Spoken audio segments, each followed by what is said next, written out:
thanks so much for coming again, filling the room. This is great. And hopefully we'll have more exciting and meaningful discussions about the questions of knowledge production, epistemology, to continue from last week. I think it's fascinating to have Ndumiso here today. Please introduce him. I thought he was already had his PhD, but he's still busy. He's a lecturer at UNISA in the philosophy department. And he's basically speaking to us from a particular, from what is called a Zanian philosophical tradition, which, to butcher as an introduction, I see it as bringing together philosophical concerns with a serious consideration of history as well as ethics. Fields which are in some senses often considered separate fields of activity or thought. So the way I see it, stemming from the Black consciousness movement, Black consciousness thought, and developing these ideas further in thinking about how the humanities, the social sciences, and even actually South African society can move forward in a meaningful way. So welcome. So without doing more injustice to your talk, thank you very much for coming. And you have about 45 to 50 minutes, after which we can open it up for questions. I'll give you a signal with my hand, maybe when you have 5 minutes left. Okay. I'll be sitting in front. All right. Okay. So, open door policy. Okay. I'm hoping that I won't use all of the minutes which I've been accorded. I must first begin with a disclaimer regarding the abstract which is before you. You can consider it a kind of empty sketch which I'll color in a pretty unsystematic way.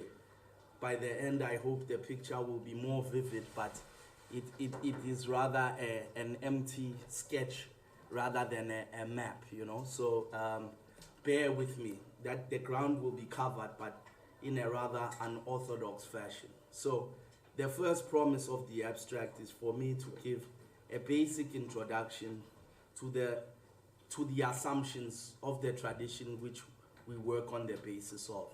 I think perhaps part biographical introduction should be that I think come in, find a place.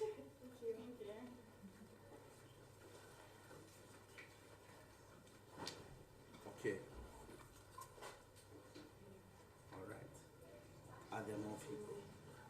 Yeah, I've kind of got, I don't work too much from the papers. As a result of that, my concentration breaking can be a serious problem for the picture that we're trying to color in.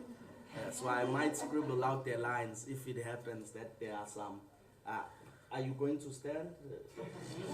You'll find a place, we'll continue. All right. So basically, I mean, I come here really as a member of a broader community of other theoreticians working mostly out of Pretoria, Johannesburg. Our collective consists of people who are both philosophy professors and law professors, as well as so organic intellectuals who come out of the Azanian tradition, who for one reason or another didn't pursue the line of full-time academic work, but operate in communities around the province where we operate. So we've basically, through this collaboration between all of us, been exploring various aspects with the purpose of really entering into an interpretation of South Africa. This has meant an examination of the law and history as part of and parcel of the process of our examination. So in any case,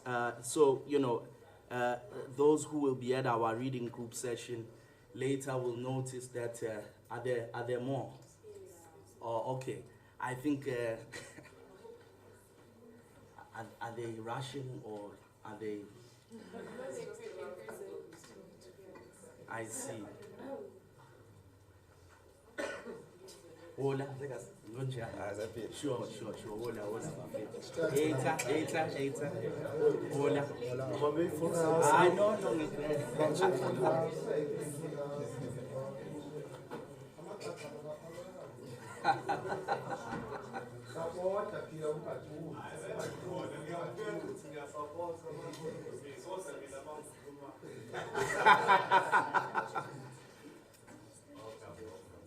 Okay, all right. I think we are almost complete now. Yeah, so as I'm saying, you know, if you examine the work, you know, I use we and not I, because, you know, even though I take responsibility for particular articulations, we're involved in a collective process, an interdisciplinary and collective process in the disclosure of some of the problems. One of the insights which comes out of the Black consciousness tradition is the injunction to think for oneself, arising, you know, inheriting a mode of analysis which arises out of one's own historical situation. If you examine some of the major figures of the Azanian tradition, whether it be Lembede, Jordan Gubane, there's a repetition of this intellectual sovereignty, the idea that the solution and ability to think through these problems must very much rely on the resources of the people themselves whose problem it is. If you look at someone like Mangaliso Sobukwe, who was an academic linguist and African studies scholar at the University of Wits, you know, he had turned his attention to linguistics and the interpretation of Xhosa riddles. There's interesting parallels with some of the things that are happening in other parts of the continent under the derogation ethno-philosophy, for instance, at that particular point in time. So the resources which we draw from are quite disparate and include the actual activities and ethical examples of people engaged in the struggle. So, you know, there's an idea coming out of someone like the Eritrean philosopher Tsene Serekeperhan that the struggle for liberation itself ought to be understood as a text, as a resource that provides us with sets of examples of how the struggle is engaged. Of course, the struggle itself produces documents like pamphlets, speeches, which articulate strategy, tactics, and modes of interpretation, but the actual engagement in this historical combat itself provides us with sources which could be studied and used and improvised in exactly the same engagement. So I understand this as really an extension of that struggle. The work that we are trying to do is taking up questions which arise out of a historical situation of combat. I will try to elaborate this with the focus of the problem of apartheid. So returning back to our sketch, I will provide a more systematic introduction to the Azanian approach. Okay? First, I need to make the point that in the poster which appeared before you, the first point which I aim to elaborate was the emphasis upon apartheid in South African historical thinking as a result of the whiteness of academic historiography. In the paper which I had sent my abstract on, that whiteness had a footnote which didn't appear on the final poster. The footnote reads as follows. I think it's important before I begin. To be sure, according to our understanding, whiteness is already at once white supremacy. This is since whiteness is a political category historically established through the racial subjugation of other human beings on the basis that their humanity is defective in relation to that of whites. Whites, whiteness, and white supremacy are an indivisible whole, incompatible with complete human liberation and racial justice. Okay? So when I say whiteness, it makes me uncomfortable because it has a euphemistic tone of actually abstracting away from the general problem. So these things are indissoluble. People speak about, I'm talking about whiteness but not whites. This is not sensible. There are no whites without whiteness and no whiteness without whites. And more importantly, there are neither of these things without white supremacy. A political and economic system of domination, which is hierarchic and breaks human beings and divides them into into orders of quality of humanity. This system operates together. Whites are just the historical beneficiaries of this system, but this is the same thing. So I could have written white supremacy. It would have been a more accurate rendition of what it is that I'm intending to describe. Okay.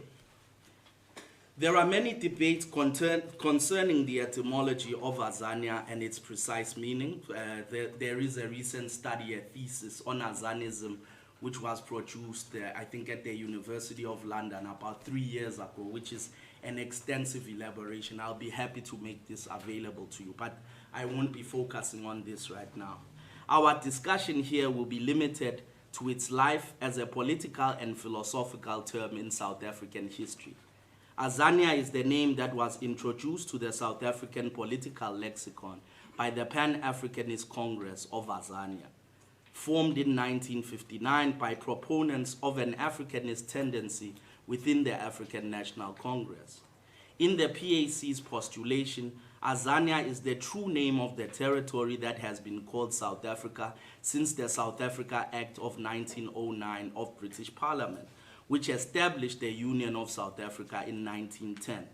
This political event concluded the Anglo-Boer or South African War, a war between two European invading communities over the title to territory and sovereignty over territory they had wrestled from the indigenous people after conquering them. These constitutional origins of South Africa reveal that it has its basis on the loss of title to territory and sovereignty over it by the indigenous peoples conquered in the unjust wars of colonization. One clear example of the formal continuity between present-day constitutional South Africa and its 1910 predecessor are the various names of the provinces and cities in present-day South Africa.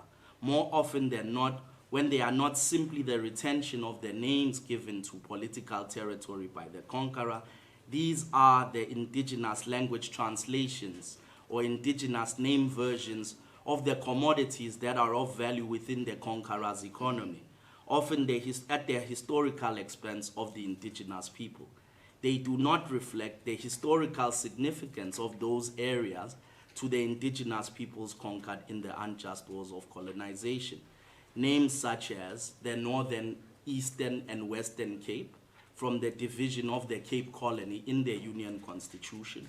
Cities including George, King Williamstown, East London, Queenstown, named after British monarchs. The so-called Free State province from the old Boer Republic of the Orania Vrystaat. eMalahleni, where coal is found, eGoli, where gold is found, eMpumalanga, East, in the Nguni languages from the Eastern Transvaal, are names that do not reflect the historical, political, and cultural significance of these places in the history of their historical inhabitants. In the PAC's understanding, it was necessary, if title to territory and sovereignty over it were sought, that South Africa itself be repudiated, even epistemologically. Azania was understood as the end to which this repudiation was directed. It was a signifier of the will towards a full and unencumbered political restoration, a restoration of political as well as epistemological sovereignty. It was more than just another name of a country to be employed once the indigenous people had succeeded their conquerors in title to territory. Azania was to be a wholly African polity rather than the old colonial vision of a little Europe in Africa. It was to be a different idea of nationhood, law, justice, national cultures, values, and democracy. Azania may be understood as the ends to which Africanist ideology and liberation philosophy were aimed. It is necessary, therefore, to discuss some basic tenets of the Africanist understanding and approach to the struggle for liberation. Amongst the most important features for our discussion here are the following. 1.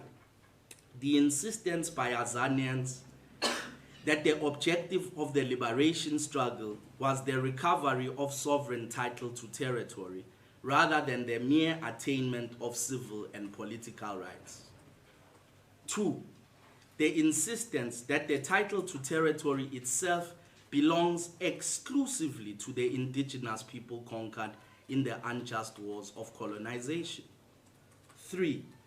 The rejection of multiracialism. This includes the incredulity to the tenability of non-racialism as a means and upholding it only as an end, achievable only once the title to territory had been restored to the indigenous conquered people. 4. The recognition of South Africa as a polity and idea inextricably bound to the will of the conqueror and requiring state succession by a liberated polity with a restored relationship and continuity with the African continent. This is against the political history of South Africa, having been constructed in its identity as distinctly European and bearing no cultural resemblance and relationship to the rest of the continent. Yesterday I heard a patron at a restaurant boasting to some German who was sitting on the table as I was typing away this thing, saying, telling him that this is the European quarter. You'll notice that this is not like the rest of this place. So I'm not talking about a fiction. It's a day-to-day occurrence. This is just an elaboration. It's not unheard of in South Africa to refer to visiting another African country as having been in Africa, or to refer to Africans from beyond the Limpopo as Africans in order to differentiate them from South Africans, okay, even of the indigenous variety. Other dimensions of this schizophrenia include the continued use of terms such as African restaurants, African attire, to refer to cuisine and the fashion of the indigenous conquered people. The specification is of course a marker of alterity, distinguishing whatever is being specified from the South African variety. The point is that if you are in China, Chinese food is simply food. It is food. It is the food of the other which must be specified as Italian food, as German food, but Chinese food is food. But in South Africa, the food of the people of the land is called African food, in order to specify that it differs from the norm, which is something other than African. This is the only point that I'm making, to show the consistency of this alterity. It permeates the very language and imagination of the people who stay here. Even progressive people use this language because it's become naturalized. So I'm just trying to disclose the historical process under which the imagination becomes dominated by this kind of schizophrenia. We are still together, Mos. We're okay. All right. Now I'm lost. All right. The Azanian approach to thinking and struggle, of course, spread beyond the confines of the PAC, both in time, that is, beyond the historical period of the PAC's greatest influence, and in space, that is, beyond the boundaries and identity of the party or movement itself. The Black Consciousness movement of Azania, which gained ascendancy in the late 60s, was to adopt both the name Azania to describe the territory as well as the application of the theory of liberation developed first by the PAC, except for a few modifications.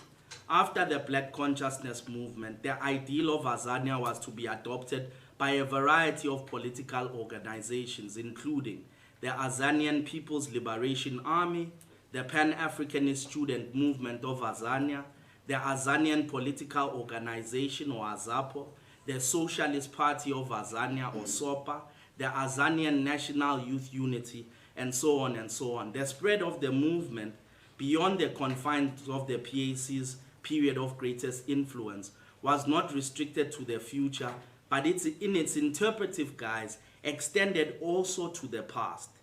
Although this talk will conclude with a a prolegomena to Azanian historiography, it's pertinent to make the point that one of the distinctive features of Azanian thought is precisely its historical orientation. At various points, whether amongst the Africanists of the Youth League, Mangaliso Sobukwe's PAC, or proponents of Black consciousness philosophy, the Azanians insisted that the struggle for liberation, understood as the restoration of sovereign title, predated the advent of European educated African intellectuals and their political parties and movements. Instead, they saw themselves and their movements as merely a contemporary iteration of an already thitherto multi-century war of resistance against colonial conquest.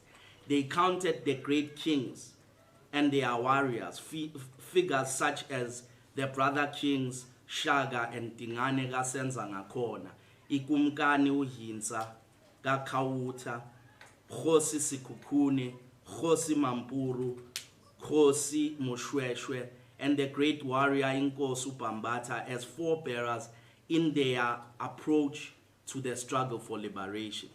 By Azanian critical philosophy, here, however, we mean to describe the contemporary theoretical and practical activity that has its foundation on the historical activities and thinking of the above political movements and the thinker-actors they produced.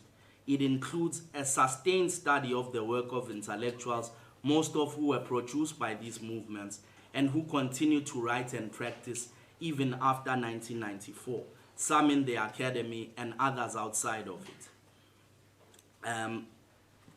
Although these figures are not all academic philosophers, it is the principal underpinnings upon which their work is predicated that is instrumentalized and developed by Azanian critical theory, and which may be understood as a tendency in the discourse on post-colonial African philosophy. I think we can jump past this section and just deal with an elaboration of some of the concepts which appear even until now. I'm elaborating after already introducing these in my introduction. But we are still all good, right? Okay. So I must first make the point that it is our starting point that South Africa is the ultimate philosophical problem for the indigenous peoples conquered in the unjust wars of colonization. It's a problem with ethical, legal, political, epistemological, and even metaphysical implications. My focus here will be on the problem of historical knowledge, but in a rather interconnected fashion. Now, you may have heard me use the formulation indigenous peoples conquered in the unjust wars of colonization, and wondering to yourself why I keep on repeating this mantra. In fact, I think there's somebody who gave a presentation in this series last year who spent some time speculating. I don't know what it was called, but a kind of uncritical recitation. I assure you it's a rather critical recitation.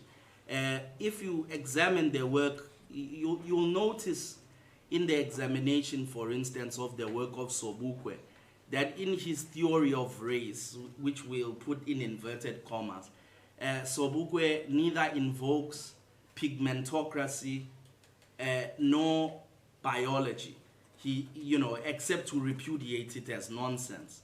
In his distinction between the populations of South Africa, he produces what we might call a political ontology, in which the being of races derives itself from the quality of title to territory of the population so described.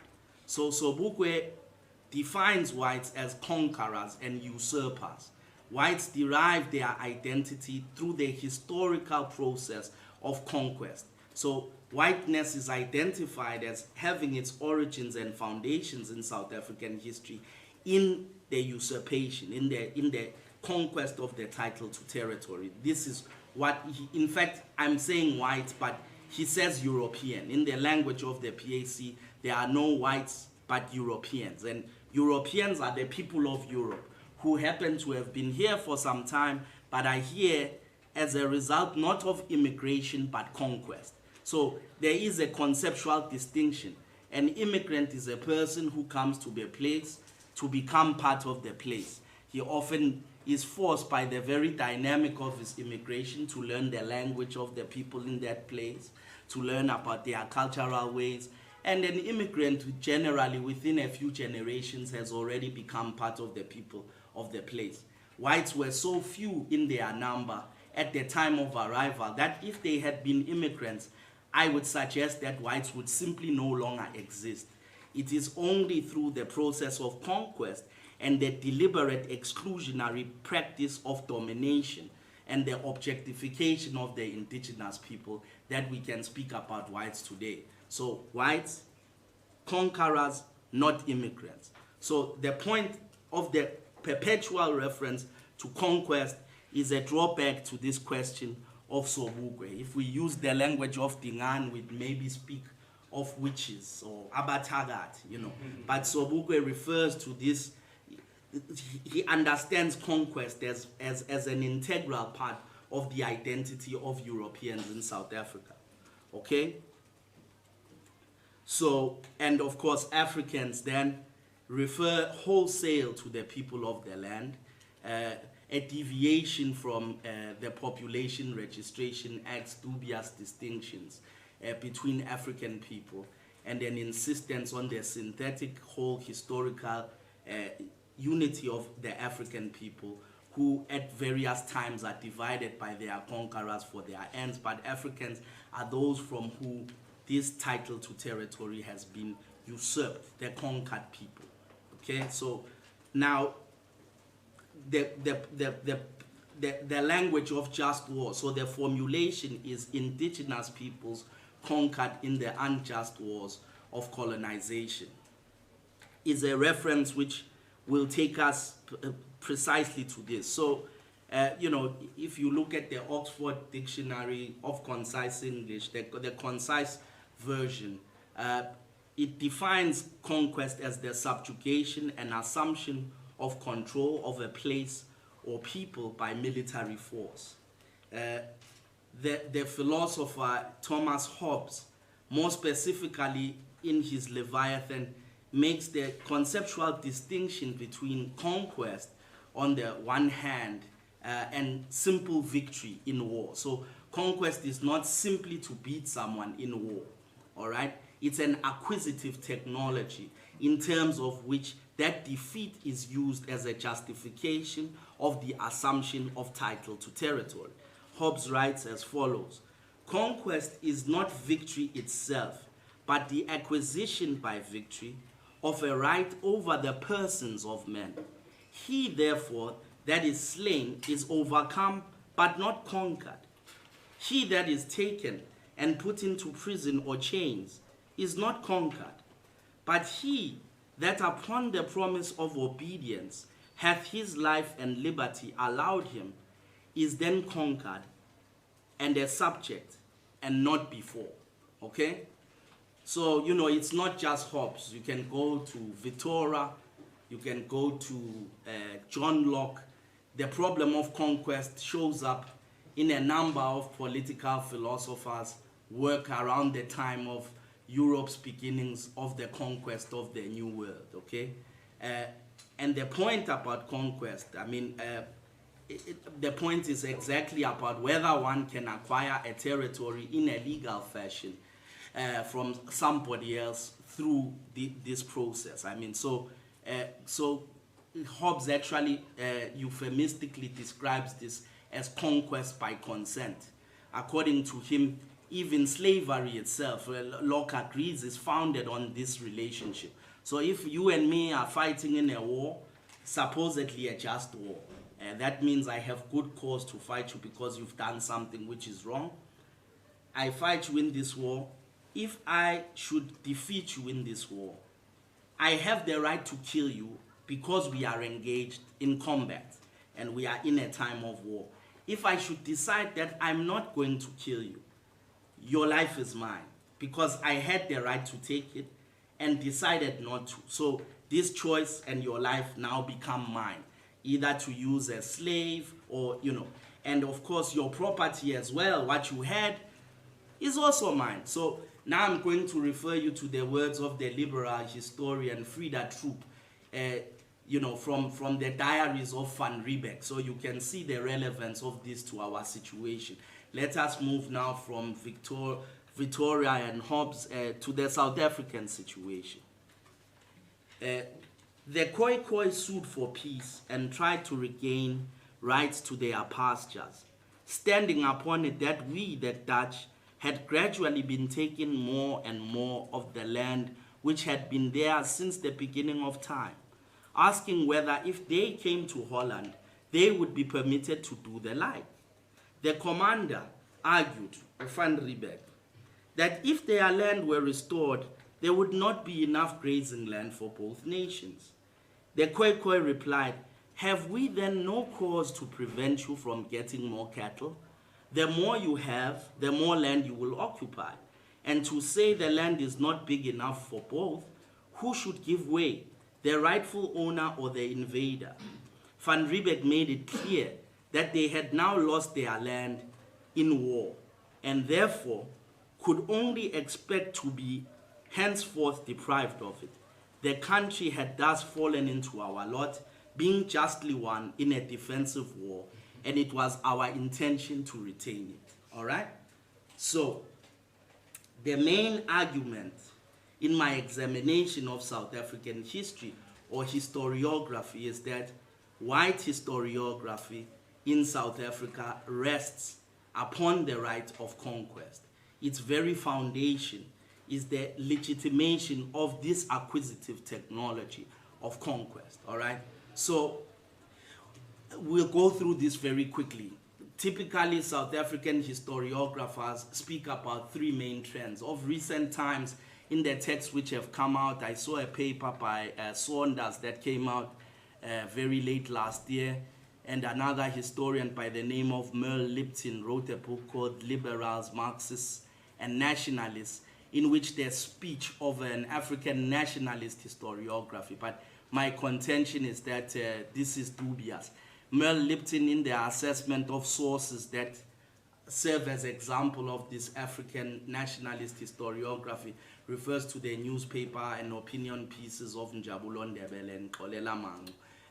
Whereas, of course, in the assessment of the liberal, neo-Marxist, and Afrikaner nationalist school, it's the studying of an actual historical enterprise. So there is a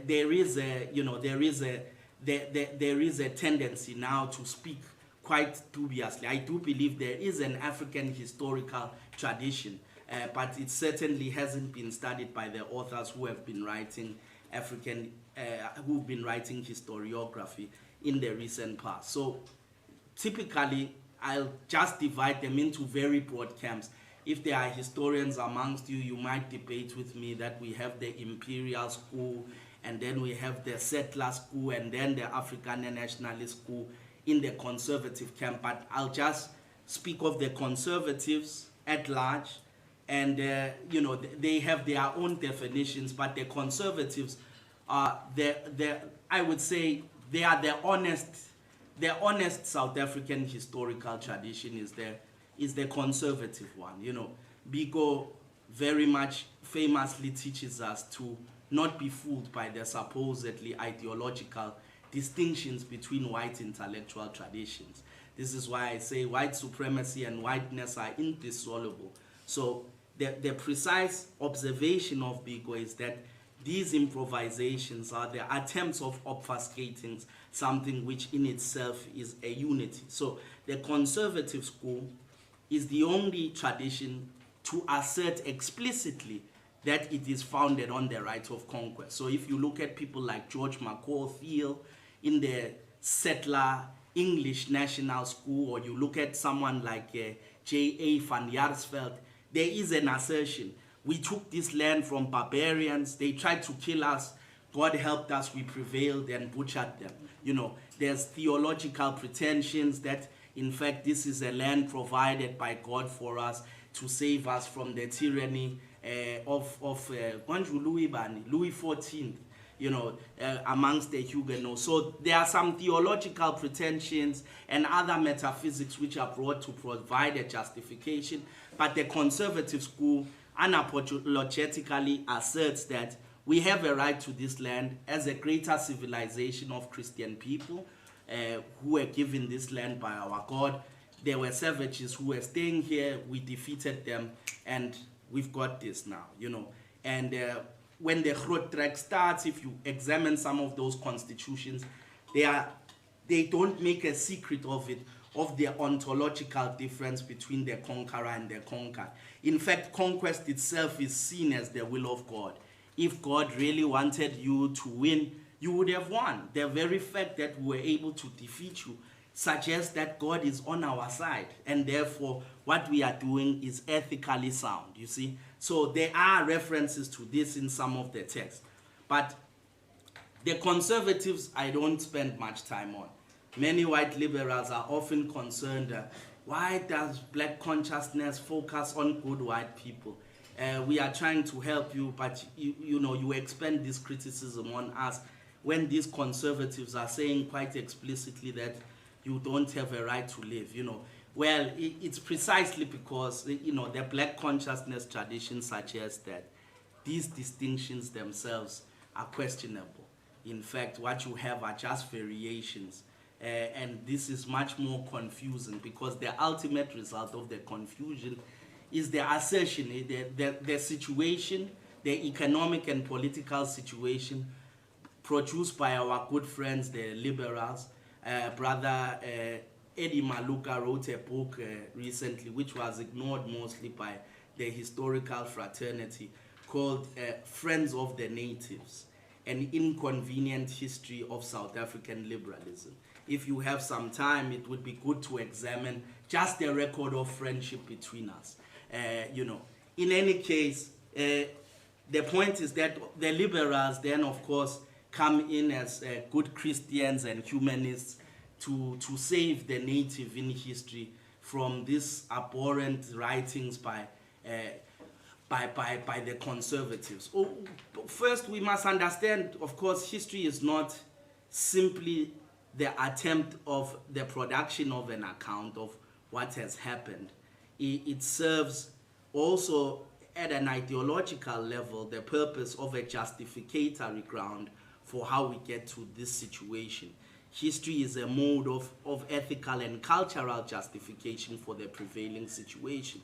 Even in law, the historical dimension of any case is essential in establishing what is the problem. So history is the attempt at providing an account, very often produced by a political actor who is not himself or herself operating out of history, but belongs to a political community which enlists the historian to go and provide justificatory grounds for the historian's own position and the position of the historian's people in society. And that's why even in the discussion of South African historiography, we could very well turn it into a discussion of South African ideology.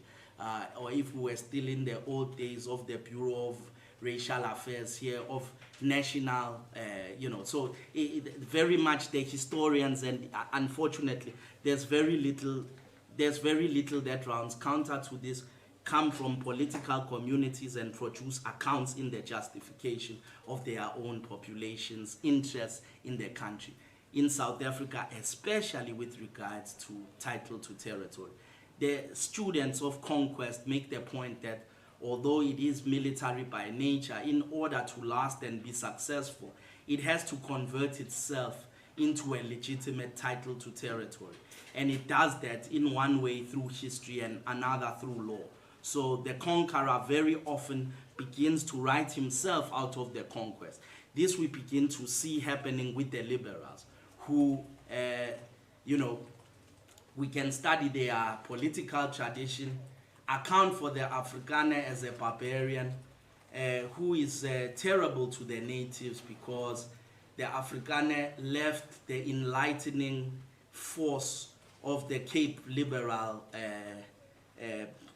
the Cape and its liberal force, and left, and by becoming isolated from the enlightenment which the liberals were providing, fighting for the rights of natives, fell into a darkness and racial hatred, which accounts for all this barbarism of the Boer.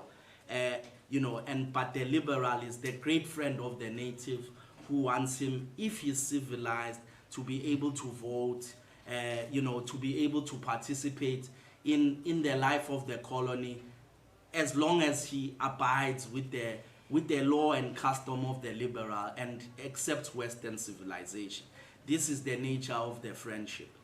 In any case, so in the liberal version of history, you find the movement away from the justification of conquest itself, more to the focus on it speaks of itself as an inclusion of the native into history.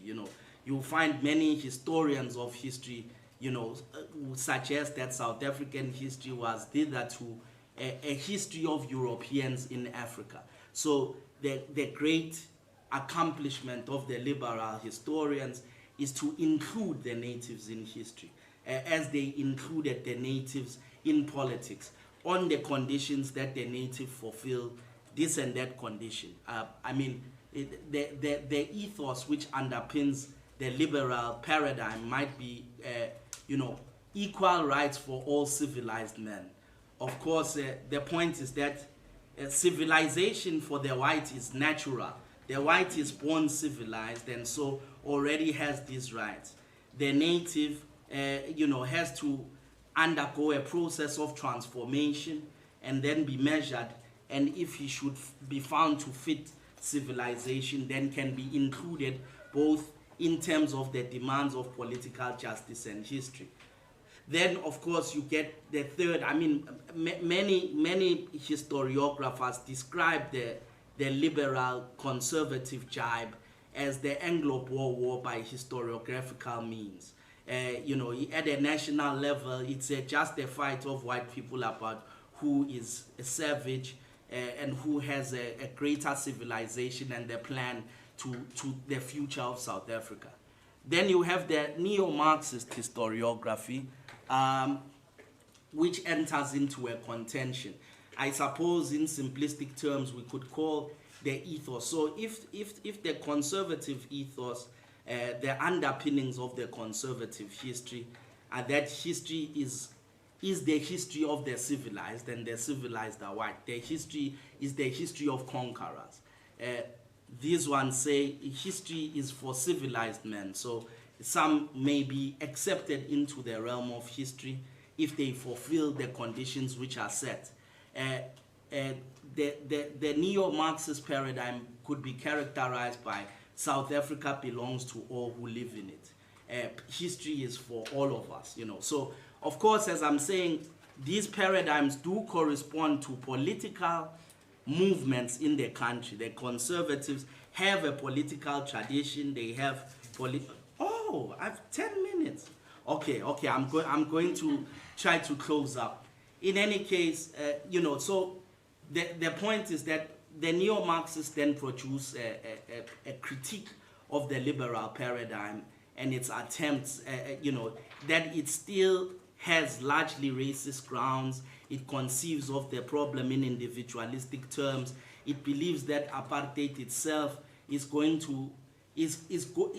actually antithetical to capitalism, rather than the fact that apartheid is in fact a result of and thrives from the unfoldment of capitalism. So these ones say, no, this thing will come to an end through a revolution that will bring socialism. These ones say, no, actually the market is going to bring an end to this. Well, Merle Lipton's book was a liberal boast to the Marxists that, we were actually right. South Africa got a liberal constitution, and in fact, things have gone as we had said. It's interesting that many of the Marxists, I don't know if you can find Marxists today, except at the university, who read Marx, but the actual personal lives of the Marxists or neo-Marxists is that they've become liberals or conservatives. They've either joined the DA, a la Belinda Bozzoli, etc., or they've gone even on the other flank. You can, so it's a very interesting factor. But the very examination of Marxist metaphysics itself suggests that, in fact, the final point which I was going to try to make is that despite these supposed differences, it appears that Biko's observation, his preemptory observation, is correct, that all of these paradigms rest, whether it's South Africa belongs to all who live in it, equal rights for civilized men, rest on the right of conquest and the lack of problematization of the foundation of the title to territory.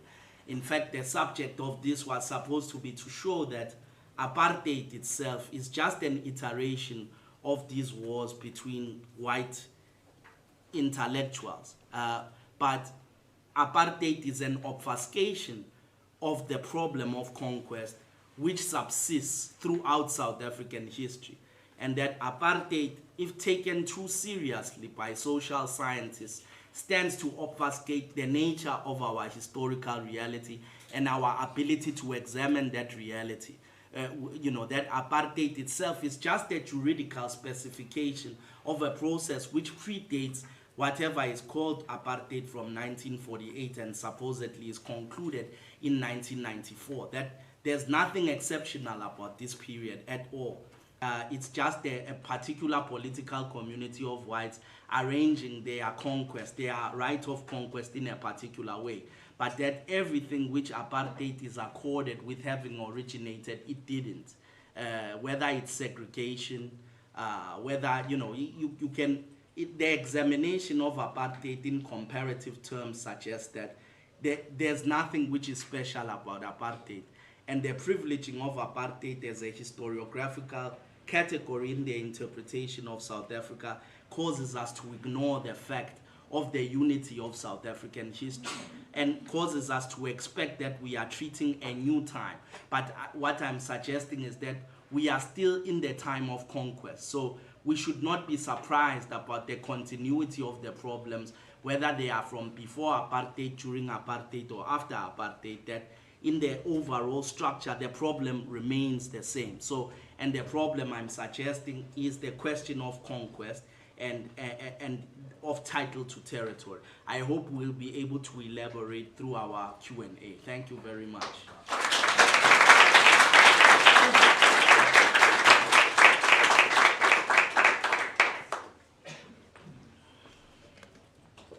Wow, thanks so much for that. I'm sure we could have let you carry on, but it might be more interesting to continue. I thought I'd just start off by, what really fascinated me were these three main themes, or at least something I thought, right, is about this question of silences, and I'm also linking to last week. This, who do we listen to, but also who do we read, right? And silence, I think Anjali told us last week, that silence are actions, right? They also do something. They're not just simply, omissions. And so by reading silences, we get to see what kinds of positions, what kinds of critical engagements are critically engaged with, and which kinds of them are dismissed as completely, useless. And I think that that's incredibly valuable at the current moment. Anthropology is long concerned with categorization, and I see that you really have taken this up, right? How does anthropologists themselves, or the humanities themselves, produce categorizations which perhaps are not helpful, which create other kinds of, so we know from the critical study of categories, right, that it's always power-laden, and we can actually study them, and I think that you've done that very interestingly in the sense taking on like revisionist histories, which tend to create past difference in a kind of a, what do they call it, like kind of a pacifying move, as if, to paralyze critique or to paralyze the position. And finally, thank you for introducing us to the critiques of liberalism, right? Which obviously are in South Africa, are growing, and I think I definitely will read the book you mentioned, already published in 2014, which I think is a brilliant example, right, of a kinds of silencing. So this is a book that's been around for many years, but we are not discussing it in our debate. Okay, so hopefully you've had time to now send your questions. Okay, Simone, anybody can just... Yes, let me first say I came back to this department 15 to 20 years ago, and your voice is the second time at the University of Stellenbosch that I've heard a clear, formal placing in front of us of what I call the Azanian historical discourse. The other one was Manku's voice from UCT. And I think it really is important, I'm talking about Stellenbosch and this, to hear what is a very important paradigm. And I would also like to say that I was a student here in the 1960s. There were a few of us aware of Biko and Black consciousness, and since then, clearly, in my knowledge, your voice has been marginalized. So it is both important today and it is clearly been marginalized. I mean, that's the first thing I'd like to say. It really is important for Stellenbosch, for this department, and for the country. I have a question. My question is, Kader Asmal, in the late 1990s, early 2000s, under the Mandela and then the Mbeki governments, was asked to establish the South African History Project. It was headed up by a former doctoral student from this department, whose name is June Bam, and that South African History Project was supposed to write a new history for the new South Africa, particularly for school children and for the public at large. And it was also supposed to try and make certain that the evils of the past, I quote, the evils of the past should not be repeated in the future. Now, my question, first of all, is would you agree that that should be an aim of a history for South Africans?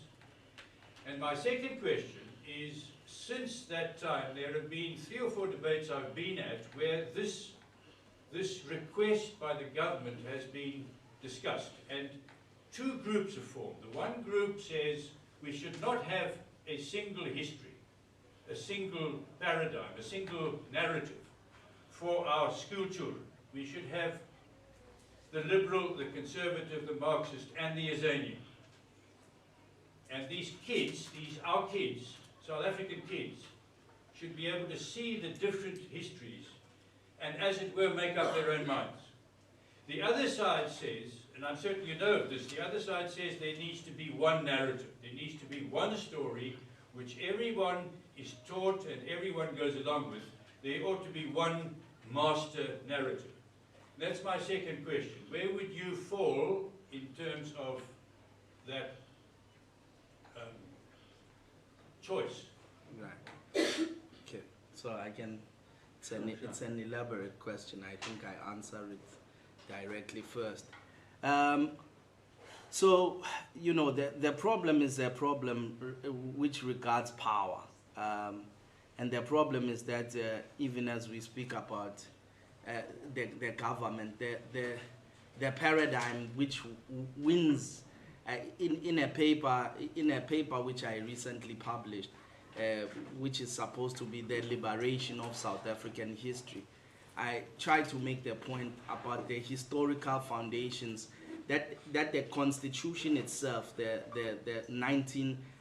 108 of 1996, has its basis in a particular interpretation of South African history, which is predominant, you know. And I mean, one of the observations of the Azanian tradition was actually the claim that the ANC after 1955 had left the ranks of the liberation movement. And so, and this is back to the question of civil rights that versus national liberation, which I didn't elaborate extensively. But the problem for me is the question of power. So, for instance, you had the South African Democratic Education Trust, SADET, which under the editorship, among others, of the late Professor Bernard Makubane, produced the Road to Democracy project, the 7-volume history of South African politics. Of course, the Road to Democracy promises to be a multi-perspective historical account which takes into account the voices of all these competing traditions.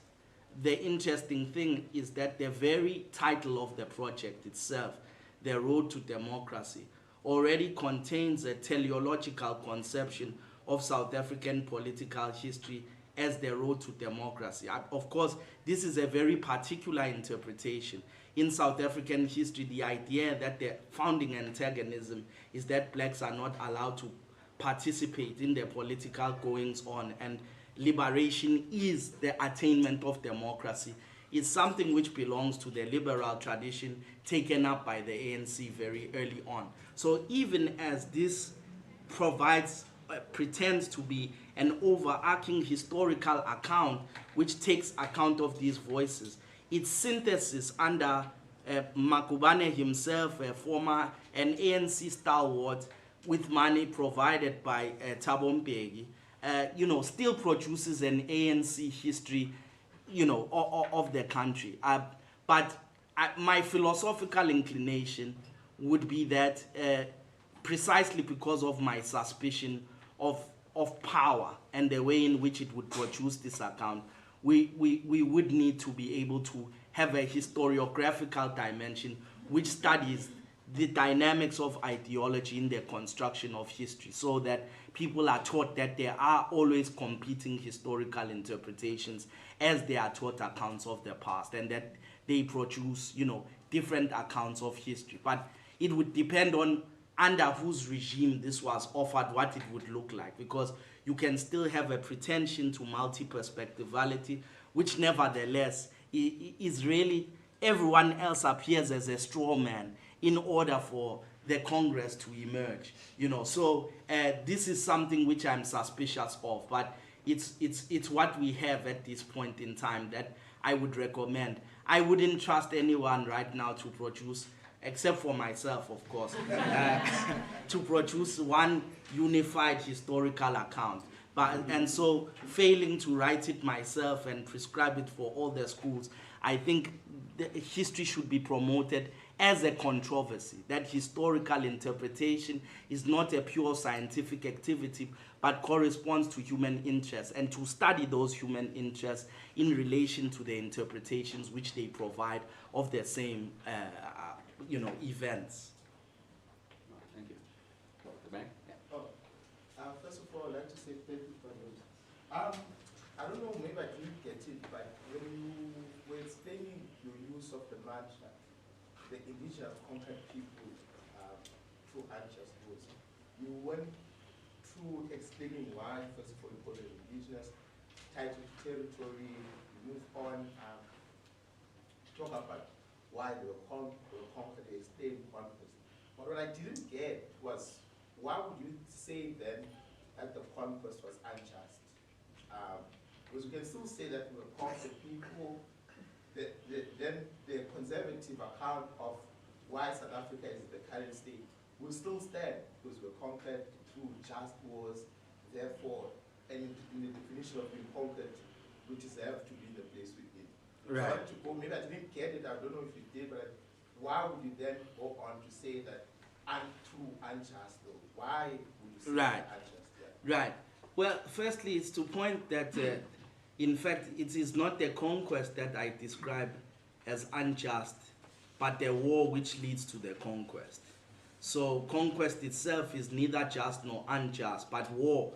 So this takes us back to the doctrines of Thomas Aquinas, for instance. So, the point is that, you have what they call ius in bellum, the justice in war, and so in the conduct of war itself, and the justice of the war itself. So there are grounds which would be considered justifiable for the two of us to enter into combat, and I can be assumed to be justified for entering into combat. But then when being in combat, there are also problems related to what is just conduct during the This doesn't answer your question, because, of course, if you look at the history of the philosophical writings on conquest, amongst the reasons which have been provided are that if you are dealing with barbarians, the conquest, the war is always just, because it's a war of proselytization. In fact, even Marx is an interesting proponent of conquest, this time not for Jesus, but for communism. So Marx believes that the societies outside, that the European bourgeoisie has a responsibility. In the conquest of these societies, these people must attain maturity in order to be able to then attain communism. So the conquest, in fact, is good for the conquered. So you get that in the Christian tradition, and a lot of these wars were wars of Christianization. That was, but you also get secular justifications, which say it's a war for commerce, and of course, in the kind of historical apparatus, you get claims that there was no one there. This is a popular one in the Afrikaner nationalist paradigm, that actually there was no war because there was no one there. Or true, we arrived here at the same time. And so, it's a question of discovery. We found it first, it's ours, You find us, keep us. So you get these accounts. But my insisting that it's unjust is on the basis of the Azanian interpretation, that it was unprovoked, it was unprovoked, and that we are not talking about immigrants. You can read, the historical accounts, for instance, of Mazizi Kunene about the arrival of the English. Even Jordan Kush Ngubaneze, an African Explains Apartheid, has records of white immigrants, like the Dans and the Finns, who came to the Zulu and said, listen, we would like some land, can we stay here? And were actually absorbed into those communities, produced children. In fact, I work at the university in the psychology department. There's a fellow I work with whose surname is Finn, who is descended from a Scottish immigrant named Finn. So very clearly, the peoples of the land had been admitting people who had immigrated over long spells of time. But this is a decisively different relation, And the second thing is that you've got wars which have happened, but if you begin from an ontological difference, a hierarchical difference in the conqueror and conquered, one of the things that is prevented, many European conquests have been erased simply by the synthesis of conqueror and conquered. So the Vikings and the Anglo-Saxons simply become a single population, and as a result of that, it is no longer possible to make the distinction between conqueror and conquered because they are the same people. But here, because of the racist foundations of the conquest, the justification is not simply we'd like to use your land and this, but that you yourself are defective as a human being and must be kept separate and enslaved by the conqueror, which produces a history of this differentiation. So in fact, so it subsists. And it's interesting because even according to the Western philosophers, John Locke in his second treatise on politics, for instance, such as, much like we do, ukuthi cala alboli. In the Bantu languages, the point is that extinctive prescription does not apply. An injury cannot graduate into a right through the passage of time. And so Locke asserts that if the title was acquired by conquest, the conquered, whenever he has the might to resist, whether 100 years may pass, a million years, has the right to undo this problem which prevails. So it is from that background of interpretation that, I certainly don't think that the use of this force was justified. But you're right, it is an interpretation. Van Jaarsveld would say, you were barbarians, you didn't know Christ, and you needed to be dealt with. So there are accounts which say it is conquest, but it is just. I'm contending with that. Sure, Brandos. I didn't imagine that the last time when we saw each other, we would meet here at the home of Africa and so easy. Anyway, my question will be on your charge around the question of positionalism, different texts that you write about how 1994 or the 1960 Constitution was an extension of the 1939 Act, which you also pick up from the 1955 Freedom Charter, which says that the land belongs to all the individuals. And from a philosophical perspective, as you have put, from the Azanian school of thought, so like there are people who claim that today that the Constitution of our country emanates from various struggles from the African people who were fighting in terms of law, which is an argument put forward by Toby in his latest book. And also, how does that differ with the Azanian school of thought and the culturation of erasure of the Azanian way of thinking or the philosophical outlook of the Azanian school of thought? Right, yeah. So, the basic argument which I've been trying to make in these texts is that One, the South African Constitution in its founding clauses makes the claim to be founded on the value of non-racialism, amongst others. You know, it says that it's founded, it declares itself to be founded on non-racialism. The same South African Constitution in its section 25 contains a property clause which fundamentalizes the right to property. Now the point is that if we are talking about a period of conquest in which the acquisition of title has happened precisely in a racially differentiated way, in which people, we have records that no historian can deny, have land and property and life taken precisely on the basis of race. It is not possible to declare races over while that state of affairs prevails, and in fact then convert the law to protect the very state of affairs. So if you like, the Constitution becomes precisely racist because the Constitution, recognizing the injustices of our past, as it says, nevertheless decides to resolve them by protecting those injustices of the past, by converting them into fundamental rights. This is something which is quite curious. Of course, we know that, Albie Sachs has admitted to his poetic musings and writings in the Constitution, much like Rusty Bernstein's own confessions regarding the Freedom Charter. From an epistemological point of view, the Constitution is no African constitution. And one of the curious things which we also bring into question is the fact that South Africa had many constitutions.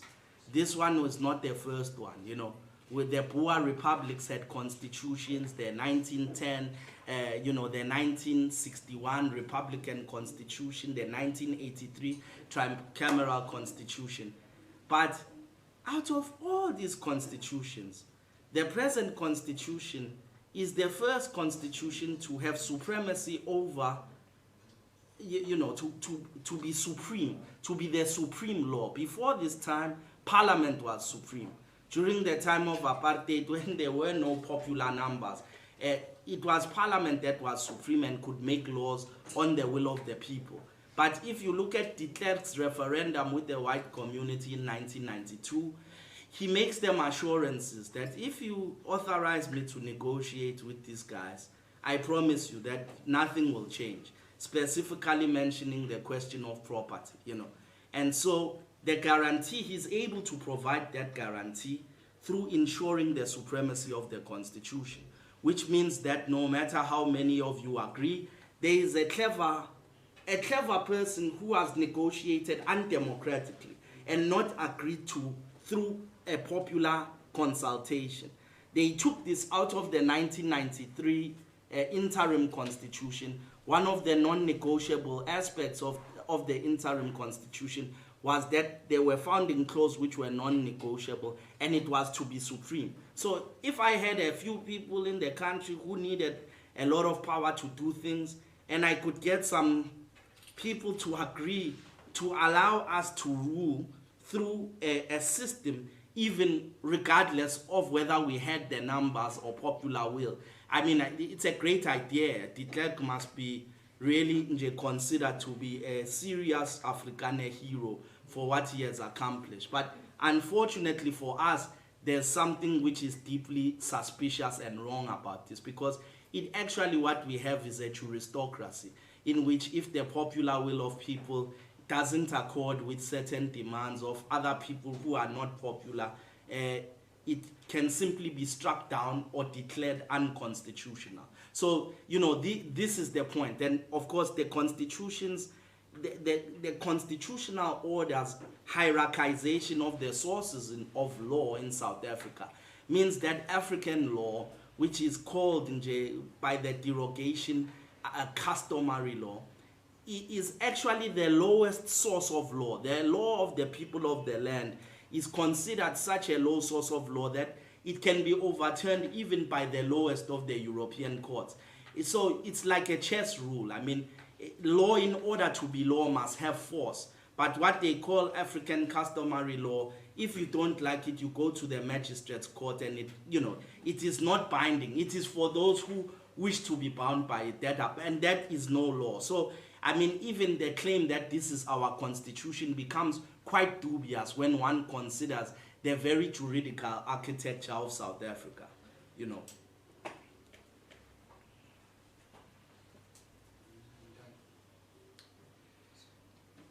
No more questions? Not yet. I want to ask you, I want to take the opportunity. Okay. Seeing that you identify these problems which you identify, which you so brilliantly place out, I think are actually not quite strange elsewhere. Right? So having done my own training in South Asian studies, there's a lot of critique, right, about how the colonial law, how the liberal constitution, what kinds of, basically, different regimes of law. But of course, the differences are interesting, right? So in a place like India, already in the 19th century, there's a huge fight by local doctors, for example, right, to basically claim themselves as a medical tradition in front of the colonial law. And it goes on, I don't know if the dates now confuse my history, but by the early 20th century, they had already been established. Until today, where you have universities for other systems of medicine, for example, and things like that. So I completely see where you're going. I mean, there's a lot of similarities. But the problem is, I'm wondering about the redemptive narrative of your, the element of redemption, which is also there, So as much as there's a critique of Christian theological underpinnings in historiography and conquest and all these kind of things, I get the sense that there's a kind of an idea as which, for example, there can be there's a possibility for redemption, which is kind of inversion. Right. Going back to maybe this moment of conquest, because if the moment was the origin, and maybe a revival of, say, African law, etc., etc. But other scholars have argued that this is completely untenable. Right? So constitutionalism, by its very nature, actually rejects other forms of, say, knowing, or So my question, I guess, for you is when you use the language of the liberal constitutionalism, right, of law, of justice, and a kind of a redemption, and yet ask for the redemption, how do you see this actually playing out? Like, what kind of political, legal, constitutional reality is to follow? Right. When scholars have argued that there are inherent tensions in the way, for example, that liberalism has constituted itself as an incredibly supremely Western kind of, supreme rational order, which overrides other cultures around the world, right? Cultural, religious forms of, and conquest being one of them, but also the right to, Right. Well, I think I understand underneath all what you're saying. At most conferences where it isn't academics, the activists simply say, so what are we going to do? Yeah. I think this is what you are asking. What is to be done? No, I'm not asking what is to be done in a very formal way. I'm wondering how, well, I guess, are these tensions resolvable? Right. This is the question. Right. Because these tensions have, obviously, historians, anthropologists, philosophers have brought them out, right? Right. The liberal constitutionalism is not neutral. It is a particular kind of, like you say, it protects private property, it abolishes, it produces amnesia about past conquest, it presents us all as somehow equal before the law, magically we all arrived. Right. Whereas there are other conceptions, of course, right, which you allude to. I think other historical traditions, you allude to other cultural, religious, whatever, sources, memories. Right. So in that sense, I guess, so I'm trying to understand, are these tensions resolvable? Okay, all right. Or are we talking about an abolition? Is there... Right, no, I mean, you see in my work I do talk about abolition. My sense is that we need to abolish this constitution. The only resolution which we have, I mean, there's two basic options. It will either be war or it will be the end of the constitution. This is not the language of alarm. It is necessary to understand that despite the pronouncements of the miracle of South Africa's negotiations having averted war, this is incorrect. The war was not averted. I would say to you, South Africa is in a state of war. if you examine the numbers of many of the bodies that keep track of wars, South Africa has the highest rate of murder in a place outside of war, the highest rate of rape in a place outside of war. The statistics for violent death in South Africa are usually provided with a parenthetical undertaking in a place outside of war. But the mistake is precisely that we do have a war. It's just what happened. Instead of the war being between the conqueror and the conquered, there was a very clever play of internalizing the violence amongst the historical victims of that very violence. So the violence has actually been stored in the townships away from the beneficiaries of that violence historically. So despite the claim that war has been averted, I'm saying that it hasn't been. If you read South African history from this point of view, conquest is always caught in a paradoxical problem of its own legitimation. If it agrees that it is conquest, it means it has no ethical foundations because it's force rather than the will of people. So it always has to assert itself. People, so long as they remember that the conquest exists, always stand to fight against the conquest. And so we've had numerous historical episodes from the earliest wars of colonization. We've had the Bambata Revolt, which is then put out, and conquerors typically cut the heads off of whoever leads the uprising, puts them on pikes in order to scare people into acquiescing to an unjust situation. But then you have the Sharpeville massacre, which is impossible, which is difficult for many historians to explain why it is that the Boers respond with such force to people simply saying that they've had enough. The recognition which had been made by Sobukwe, you see that there was a recent controversy now about Sobukwe about Sobukwe having had a nice time in prison. That was given by one of the members of the civil rights organization called the South African Communist Party. Yes, not recognizing precisely why Sobukwe was a different species of prisoner than Mandela. Mandela was a criminal, if you like, in the technical demands of the law. Sobukwe was not imprisoned by a court, but by parliament. And this is a very important distinction to make. He had technically not broken the law. And in fact, when required to plead in court, actually questioned the right of conquest by saying, in fact, your law has no foundation. It has no foundation in the populace because it has not been authorized by the people of this land. It has no historical foundation, so I don't have to plead. So it was Parliament that had to take the resolution that this guy must be imprisoned. And if you look, Elias Ndwedibe has a book called Here is a Tree, which was written in the early 90s. It has an addendum at the end where Helen Suzman is asking the government, why is this guy in prison? Why have you, of everyone in this country, decided to make a law to put this guy in prison? And they really do not provide any kind of sound answer to this question. But what had happened is that Sobukwe had recognized that even war wasn't necessary.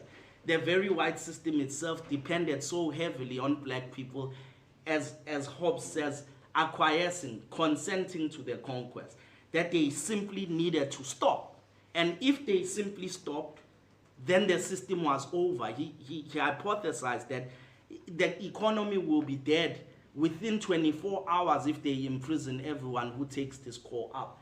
And in the panic of recognizing this, the ANC had been in existence since 1912 without the Boers banning the ANC or banning any liberation movements.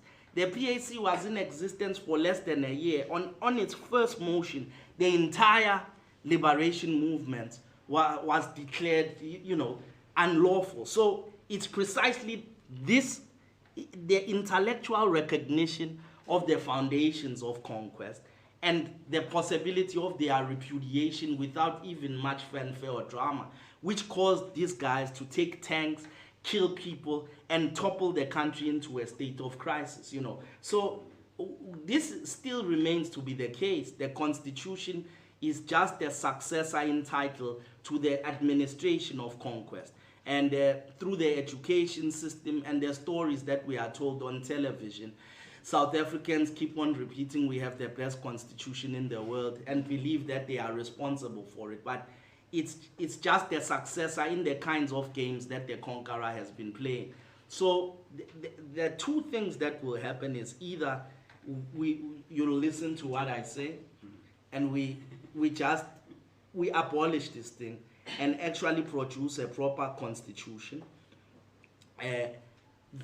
The second thing that will happen is that the war which has been averted will move from where it has been contained at present to the place where it actually belongs. You know, this will require some work, but it is already the level of consciousness amongst the people has changed. Yesterday, while working at the cafe, I found a sister who felt she could speak to me while I was working and told me about gross humiliation she had suffered at the hands of one of the restaurateurs in Stellenbosch. Just gave me scary details of the ways in which the town works. I just listened as she told me, and I said to her, shit, I don't know, you know, I'm frustrated by the fact that I don't know what to offer you. All my clever things were irrelevant at the moment. She was shivering. She was shivering at the humiliation she had suffered. Oh, she's a graduate of this university, by the way, like many of these waitresses in this town who works for 20 Rand an hour. She was telling me this shit. I said to her, okay, what do you think is to be done? And you know, she went straight to the answer that we need to take our land back.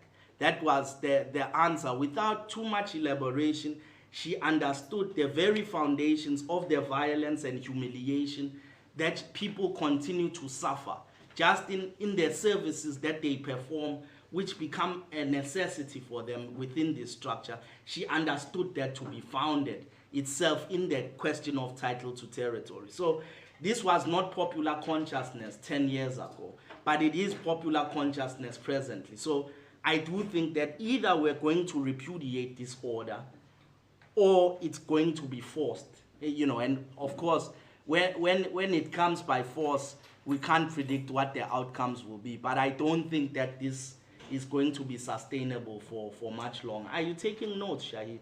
Always. I don't know why.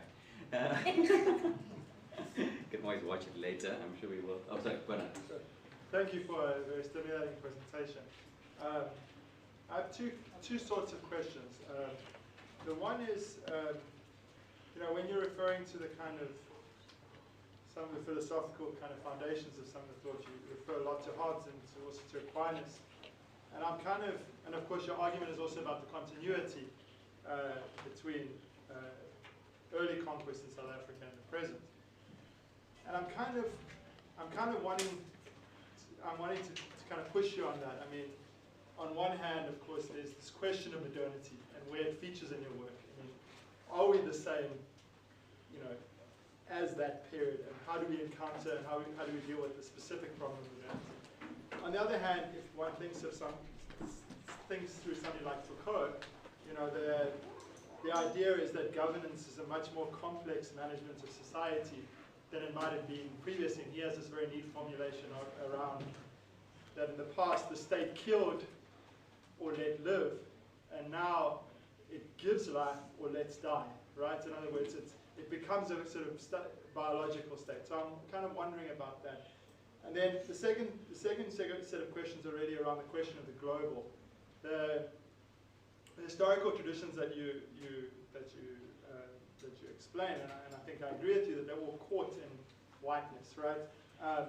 But I wonder the extent to which they're also bound by the fact of their inward-lookingness. You know, this had multiple factors, claims about South African exceptionalism, you know, isolation in various fronts, anti-intellectualism. You know, there were lots of reasons for this. But I'm wondering now, if we think about the question of the global, how the question of the global might feed into your rereading of Azanian historiography. What is it that makes regional similarity important? Moving across national borders, of course, defined by conquest. What about particularly global resonances between things happening in Europe, in the United States, etc., in Latin America, and yeah. So those are the two sets of questions. Okay, I think the last set of questions are the ones I'll address first, because I think the earlier questions I need to ask my own questions first before I'm able to answer you. But I mean, the question, I mean, in Western political theory, I mean, since the Greeks, one of the fundamental problems is the one of contradiction. Aristotle has on causes of revolution. And the problem, I mean, is that if you have a polity over a period of time, with certain aspects of it not dealt with, poverty being one of them, the distribution of resources, it leads to revolution by necessity. And what revolution does is that it destroys the historical continuity of the state, of its ability to produce this universal progress, which, the philosophy of history, idealist philosophy of history, is obsessed with. And, Europe had a number of these revolts and the destruction of historical process, over and over again. But the discovery of the new world, I mean, was the ability to externalize these contradictions.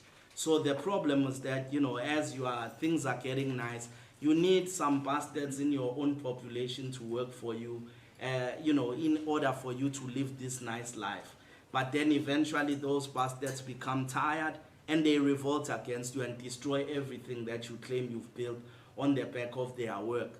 But now you've found a new world, you've found literally a new world where you can take all these bastards that were going to be causing you these problems so that they become a problem in another place.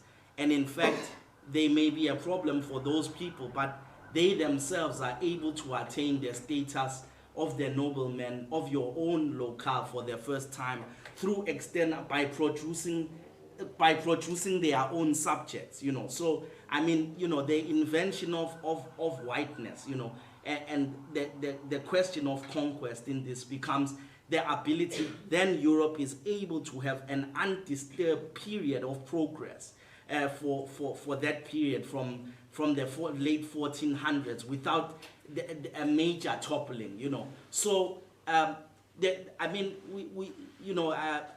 Julie focuses more on settler colonial studies than I do, but the comparative study of New Zealand, Australia, Canada, the United States, and the kinds of logics in which this externalization of European contradictions takes on in the conquest of the New World.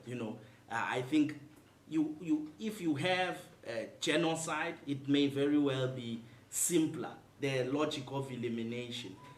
You get rid of the conquered people, there is no future of justice for you to worry about. Of course, you re-establish the problems of Europe because your slaves have to come from your own stock that you conquered with, So, you just make a new Europe. But the point was, here, don't eliminate them, we can put them to work. And it's precisely the persistence of that situation. So the Marxists tell us that actually it's just a classical case of class exploitation. But, there are objections to this because the exploited populations are a stock which are chosen on very systematic grounds, So, as I see it, these problems are, the stock has now returned to Europe. The interesting thing which is happening now is that there's all these upheavals which are happening in Europe because all of these people that they've been doing this to are immigrating. And, the climate of fear between classes or peoples is emerging in a way that had been dealt with some time ago, So it's interesting that these questions have almost begun to take different forms all over the world. I mean, the paradigm of settler colonial studies in the United States, you have a different account of what happens if it's a slave population that is transported and the indigenous people are eliminated. You know, you have, so I mean, I'm not sure how it answers your question, but the complication of the globalized nature of the system is the fact that, of course, the resolution of South African problems is quite difficult and impossible without taking into account the implication of that resolution for the global interests which have their hands in South Africa at present. And I mean, I think Trump's own interest in South Africa's affairs, it should give us a sign. There's a rise of even AfriForum knew to go to Flemish-speaking people, to the United States, to Australia, in order to rally support because of recognizing that the question of title to territory that they have here, they share with other whites who were exported to these places. And because the South African developments have implications for all these whites who were exported to these places, our resolution will set an international precedent. And so there's all kinds of support which recognizes this situation really, you know, and the taking up of old discredited Afrikaner historiography, that has suddenly come up. I mean, those debates were resolved in the 1980s by Abo Shula Marx already, but they've now returned. They've returned the coterminous arrival hypothesis, terra nullius hypothesis, the very strange transmutation of the so-called colored population into indigenous. So the point of this hypothesis is that, of course, the Bantu languages in this country are the only instance throughout the continent of Bantu languages which contain the 3 cliques, all right? And it's precisely because of the long period of interrelations between, people who came at different points in time in their country, and there's been well-established historical work. In any case, the Xhosa people lived in the closest proximity for the largest period of time with the Ka and, in the eastern regions of the Cape. But by some strange trick now, only those indigenous people who had relations with whites are indigenous. If Khoisan people were with Xhosa people, they are no longer indigenous. They become, but if there is a white ancestor, suddenly you transmute into hyper-indigenous. But if so these things should not really be a logic that can defeat anyone who has attained the age of reason. A 12-year-old should be able to see the logic in this. But it has become popular discourse in the newspapers and taken up at an international level. So, I mean, the global, South Africa's situation itself, of course, we know was never possible. The Anglo, I mean, the Boer Zulu wars, the Boer Pedi wars happened through some white cooperation as far as the provision of arms. It's always been a global international white supremacist situation. The ability to build nuclear arms, the ability to trade. They would have never been able to accomplish this without the cooperation of the international community, which also managed the transition and the elevation of the constitution. So it is true. I mean, now we're speaking at a public level, but I do shudder to think what will happen when what must be done happens. And what I think will happen is that, as they say, South Africa will become an African country. They will unleash the chaos which we have been saved from in relation to our brothers and sisters on the rest of the continent because of the presence of their kinsfolk. They will unleash that. That means paid militia. That means unfettered war. Immediately, those interests are disturbed, and they offer. The Zimbabweans, the Rhodesians, were offered visas and passports within a few weeks, to repatriate. Once they repatriate, then you know we will rejoin the African continent in some ways, and this is something which needs to be conceived, which brings the Pan-Africanist dimension, that the rebellion and liberation of South Africa is not possible without the dealing with our dislocation from the rest of the continent and the continent itself, its own fragmentation. These things have to be dealt with contemporaneously and continuously. Otherwise, they are definitely going to screw us up, you know. So, I doubt this is the way you conceive the answer to your question.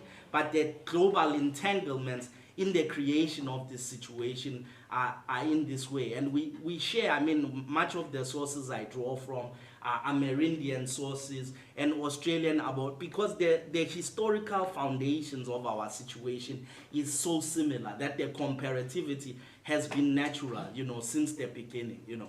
Yeah. Oh, okay. Before I gave up, we would have not gave up. What do you call it? Decided to call it off because we've just gone over time. I think we could have carried on. I was happy to take a question. Everybody is listening to you, but we'll get you back again to continue the next paper. We can learn more. And also, yeah. Thank you very much. No, thank you.